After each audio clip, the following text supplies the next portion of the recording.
नमस्कार। आज की हमारी कहानी एक ऐसे गहरे सवाल से जुड़ी है जो सदियों से न जाने कितनी बार पूछा गया है। आज हम मिलकर समझेंगे श्री कृष्ण की माया को। जरा एक पल के लिए सोचिए, ये दुनिया जो हमारे चारों तरफ है, जिसे हम देख सकते हैं, छू सकते हैं, महसूस कर सकते हैं, क्या वाकई में यही परम सत्य है? या फिर ये सब कुछ बस एक पर्दा है, एक भ्रम, एक मायाजाल? चलिए आज इसी गहरे सवाल का जवाब ढूंढने की कोशिश करते हैं। तो इस कहानी की शुरुआत होती है एक बहुत ही रहस्यमयी सवाल से कि सच क्या है और भ्रम क्या है। और ये सवाल उठाया था श्री कृष्ण के परम मित्र सुदामा ने अपनी एक बहुत ही खास जिद के साथ। हुआ यूं कि एक दिन सुदामा श्री कृष्ण के पास पहुंचे, मन में एक बड़ी ही असाधारण इच्छा लिए हुए। उन्होंने बड़े उत्सुकता से कहा, कान्हा, ये माया आखिर होती कैसी है? सब इसकी बात करते हैं, पर मैं इसे देखना चाहता हूँ।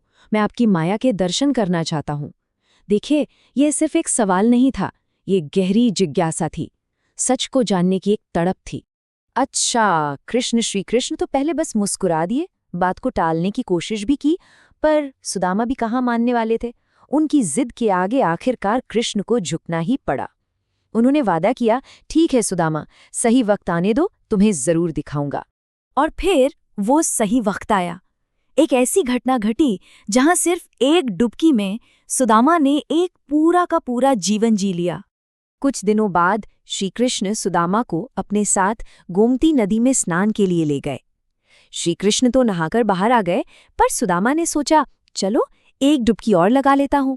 बस यही वो एक पल था जब सब कुछ बदल गया। जैसे ही सुदामा ने वो डुबकी लगाई, दुनिया ही पलट गई। एक भयानक बाढ़ आई और उन्हें बहाकर कहीं दूर एक अनजान गांव ले गई। पर मजे की बात देखिए, वहां उनका भाग्य ऐसा बदला कि एक हथनी ने उन्हें माला पहना दी और वो वहां के राजा बन गए। देखते देखते साल गुजर गए, उनकी शादी हुई, 2 प्यारे बेटे हुए, मतलब एक पूरा खुशहाल जीवन जी लिया उन्होंने। लेकिन दशकों की इन खुशियों के बाद आया दुख का पहाड़। उनकी पत्नी बीमार पड़ी और चल बसी, और वो गहरे शोक में डूब गए। और तो और उस गांव की एक अजीब, एक क्रूर प्रथा थी जिसने उन्हें भी अपनी पत्नी की चिता पर जिंदा जलने के लिए मजबूर कर दिया। सोचिए जरा, जो सुख उन्होंने सालों साल भोगा था, वो अब एक भयानक अंत की तरफ बढ़ रहा था। एक तरफ पत्नी को खोने का दुख और दूसरी तरफ अपनी ही मौत का खौफ। इस आतंक ने उन्हें पूरी तरह से तोड़ के रख दिया था। मौत को एकदम सामने खड़े देखकर सुदामा ने कांपती हुई आवाज में अपनी आखिरी इच्छा बताई, ठीक है, पर चिता पर चढ़ने से पहले मुझे बस एक बार और नहा लेने दो। और बस यही वो पल था जब वो लंबा दर्द भरा जीवन, वो पूरी की पूरी माया खत्म होने वाली थी। डर से कांपते हुए सुदामा ने नदी में डुबकी लगाई, और जैसे ही वो बाहर आए, वो हैरान रह गए। सब कुछ बदल चुका था। अब जरा इस पर गौर कीजिए।